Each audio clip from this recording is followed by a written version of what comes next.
We've talked before many times, in fact, about our admiration for FIRE, which is a group that actually their acronym stands for Foundation for Individual Rights and Expression, and it essentially does what the ACLU had previously done, which is defend everybody's free speech rights, regardless of ideology or partisanship or anything else. They're just simply relentless and principled defenders of free speech. We've had many, if not most, of the lawyers with FIRE on our show, and we're delighted to welcome yet another person. We're trying to get the entire group on our show. He's Connor Fitzpatrick, and he's a senior attorney at FIRE.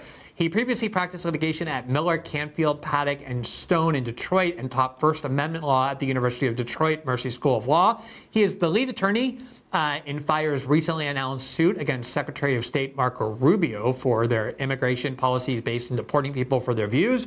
And he joins us tonight to discuss that suit and many other related issues. Connor, thank you so much for taking the time to talk with us. It's great to see you. Thanks for having me. All right, so let's talk about this lawsuit. I think FIRE announced it, if I'm not mistaken, on Monday. And it's a lawsuit brought against Marco Rubio, the Secretary of State, and the U.S.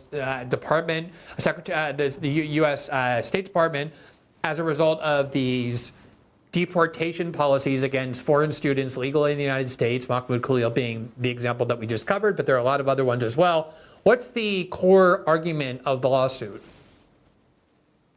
Right. So we filed suit yesterday against Secretary of State Marco Rubio for really what's been a pattern over the last 5 months of this administration targeting legally present non-citizens in this country for deportation based on protected speech. We've seen, as you mentioned, the administration target Mahmoud Khalil. We've also seen the administration target Ramesia Ozturk and others for bedrock protected speech, like going to a protest or writing an op-ed in a student newspaper. And what Secretary Rubio is doing is he's abusing two provisions in the Immigration and Nationality Act to try and deport people for protected speech. And so we're stepping in and we're challenging these laws on First Amendment grounds, saying that no government of any party should have the ability to throw people out of the country because of their ideas. Now, there are a lot of people who defend what the Trump administration is doing here. Trust me, I've heard from them for a very long time as we've been covering this case and denouncing what has been being done. And so I just want to go through a couple of their what I guess are the strongest arguments. One of which is, look, Donald Trump campaigned on not only deporting people in the country illegally on a mass scale, but also preventing people from entering our country who might in some way pose a threat, or people who are in the country who in some way pose a threat, just people we don't want here. And the government, no one's entitled to be in the United States, so this reasoning goes. No foreign national has a right to be in the United States, only with the government's consent and permission. Every government has the right to decide who can come into its country or not. And so all this is the government making decisions about which foreign nationals can and can't be in the United States based on who they think is contributing positively. And why do they not have the right to do that? So a couple of thoughts there. The first, with respect to the idea that they campaigned on the idea of doing what they're doing now, the nice thing about the Constitution is that our rights aren't up for a vote.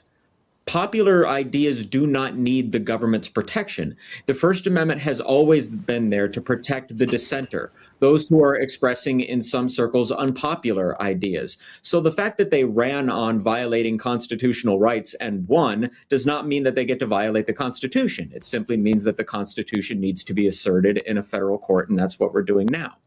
But to the second part of your question, sort of the idea of who we allow into the country.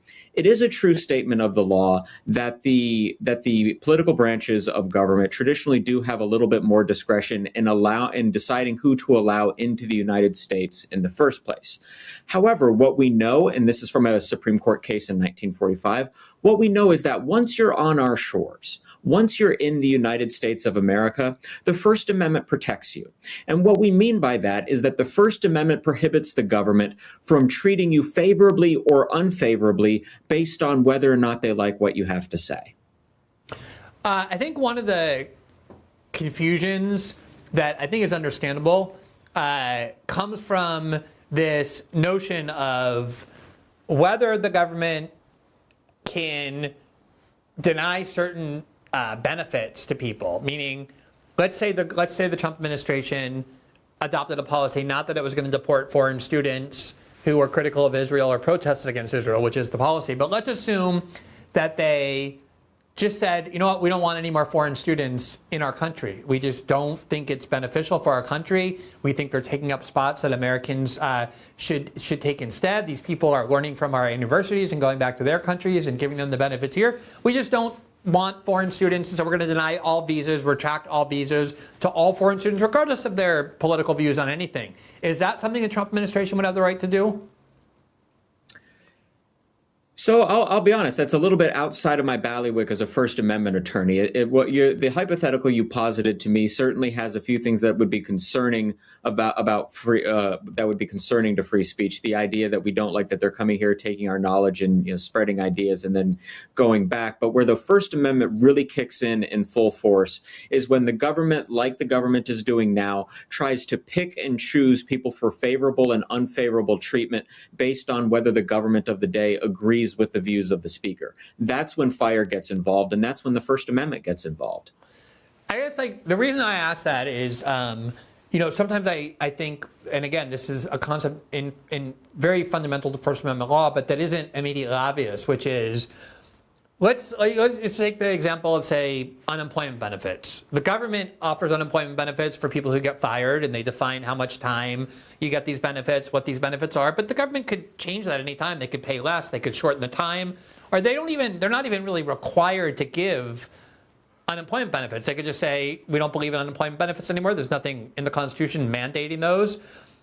But if the government were to say, everybody's going to get unemployment benefits unless you criticize Donald Trump, and if you criticize Donald Trump, you're going to lose your unemployment benefits.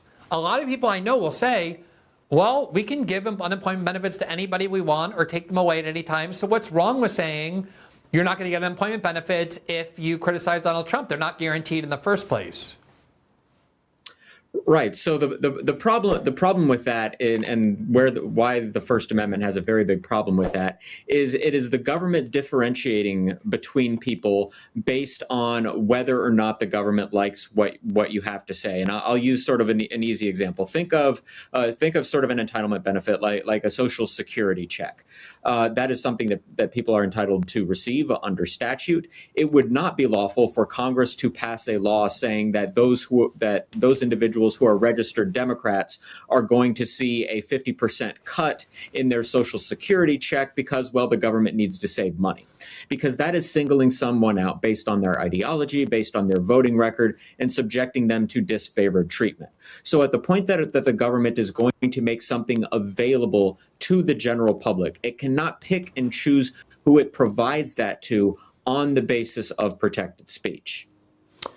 Another argument that is definitely one that's embraced by a lot of people who support the Trump administration's policy, and it's definitely a widespread belief, and again, I understand why it is. It's not immediately obvious why it's not true, is that, yeah, okay, I'm a full believer in the First Amendment. I want a robust protection of free speech for American citizens. But these people are not American citizens.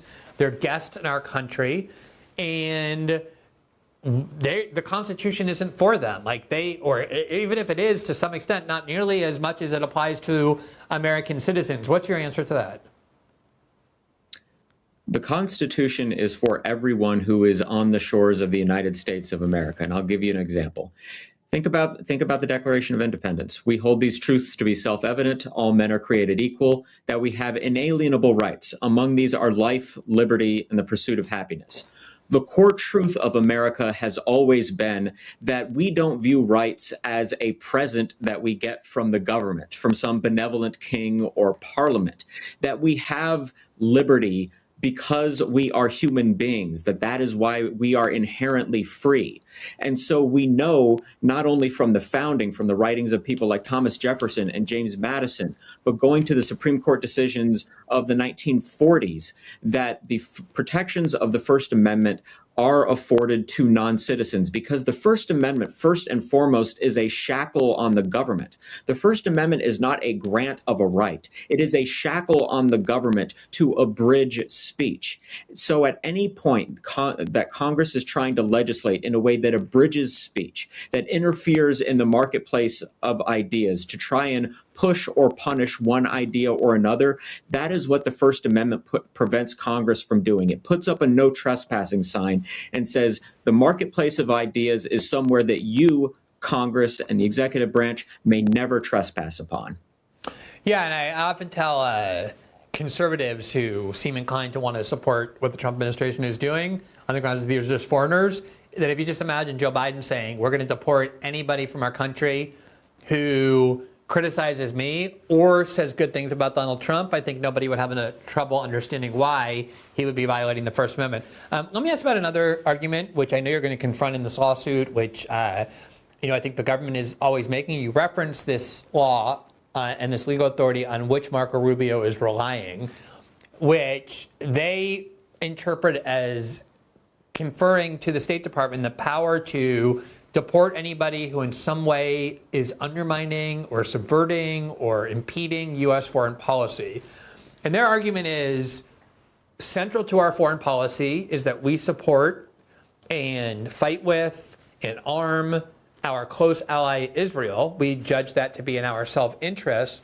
So anybody who comes to our country who's a foreigner and starts agitating against our foreign policy by trying to convince people that Israel is committing genocide or that they are somehow war criminals, these people are agitating against our foreign policy and therefore jeopardizing and undermining our foreign policy, and that gives us justification under this law to deport them.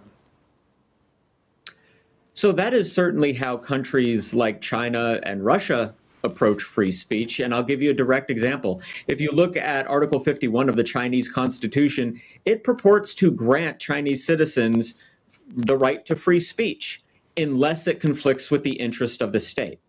So once you start giving the government the power to restrict speech, so long as the government thinks it's in the best interest of the country to restrict your speech, that is a loophole with infinite diameter. And it is flatly contrary to the American tradition of open and honest debate. And to go back to your earlier example of what if a prior administration had used this, I would imagine that my Republican friends would not have been okay if the Biden administration had decided that any non-citizen espousing the idea that, say, COVID came from a Chinese lab rather than an open air market, we're going to deport them, that opinion is harming our relationship with China. And so anyone who differs from the official line on where COVID came from, we're going to deport you. I would imagine my friends on the right side of the aisle would not be okay with that, and rightly so, because the First Amendment forever takes away the power from the government of subjecting people to punishment, whether it's a jail cell or a deportation flight, because the government doesn't like what they have to say. Yeah, or you can imagine Biden saying, you know what, we're going to deport every student who supports and praises Israel because our foreign policy is to try to rein Israel in, even though that wasn't, I'm just saying hypothetically. And so we're going to deport anyone who's ever said anything good things about Israel. I think a lot of conservatives would have no problem understanding why that too is an attack on free speech. All right. I've talked about this before, and I think it's true for a lot of people who make free speech one of their central causes. For me, at least, and you're probably too young to have lived through this, so you undoubtedly know about it. One of the things that really shaped my understanding of not just free speech, but just kind of the idea of pursuing principle regardless of party was the ACLU's defense of the American Nazi Party's right to march through Skokie. These were almost entirely Jewish lawyers who were generally on the left. Skokie was a town filled with Holocaust survivors. You can see why they'd be traumatized having people in Nazi uniforms march down the street. A lot of them actually came from concentration camps, and yet the ACLU defended them. And we look back on that now kind of as though it was heroic and principled and noble, at least many people do. But at the time, that case almost destroyed the ACLU. Huge numbers of funders and donors to the ACLU said, no, this is disgusting. This is a cause I cannot support. Now, what's interesting is FIRE, as I first started perceiving it, was most often defending the rights of conservative students on campus against censorship by the administration. At least that was one big part of what FIRE was doing, and it got a lot of support among conservatives. Ever since you also began denouncing censorship attempts against Israel critics or pro-Palestinian voices, which this is not the first time you've done it. There's been many cases. I often see sentiments like this. I think we have a few I saw today in response to your announcement. Do we have these tweets? Okay, it's fine. They're there. They're basically saying, yikes, I'm unfollowing Fire now. I loved Fire when I thought it only went after my political opponents. Didn't realize they actually sincerely believed in free speech as a consistent principle. That was somebody kind of mocking these people who were saying things like, guess I'm done donating to Fire. I'm glad now that I never gave Fire any money. They used to be fairly conservative. Now they're supporting Hamas.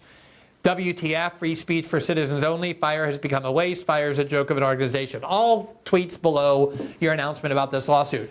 Have you experienced a lot of pushback from previous supporters who, as that first tweet said, are now realizing that you actually took seriously the principle of free speech and weren't just there to defend it in the case of conservatives whose free speech was being attacked?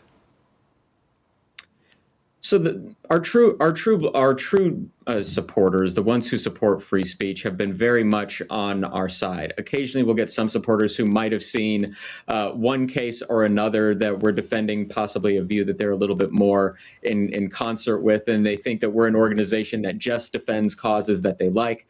And so when we file a lawsuit that defends a cause or a speaker that they don't like as much, they say, well, I never knew Fire would have done this. Of course, had they visited our website, which I encourage everyone to do, thefire.org, they would see our consistent, principled, nonpartisan defense of free speech. Now, here's the thing, Glenn. Free speech is hard. Free speech requires not only listening to and tolerating, but defending the rights of people to speak whose views you might find absolutely abhorrent. But the only alternative to free speech is allowing the government to decide which views they are going to allow us to hear, whether it's from a non-citizen who might be visiting one of our universities or just here vacationing at Disneyland, or whether it's a university lecturer. We would have to cede power to the government to decide which views and which people's views we are allowed to hear. And we are far safer, whether you're a Democrat, Republican, Libertarian, Green, or anything in between. You are far better leaving that up to yourself to decide which views you want to hear, which views you want to agree with, than handing that authority over to some government bureaucrat. Yeah, it's very well said, and it obviously comes from a lot of thinking from somebody who has devoted themselves to a defense of the First Amendment and free speech. I really appreciate the work Fire does in general. I think this lawsuit in particular is very important. We'll continue to follow it. We'd love to have you back on as there are more developments, and we appreciate your coming on tonight. Thank you so much for having me. Yeah, absolutely. Have a good evening. Thanks for watching this clip from System Update, our live show that airs every Monday through Friday at 7 p.m. Eastern, exclusively on Rumble. You can catch the full nightly shows live or view the backlog of episodes for free on our Rumble page. You can also find full episodes the morning after they air across all major podcasting platforms, including Spotify and Apple. All the information you need is linked below. We hope to see you there.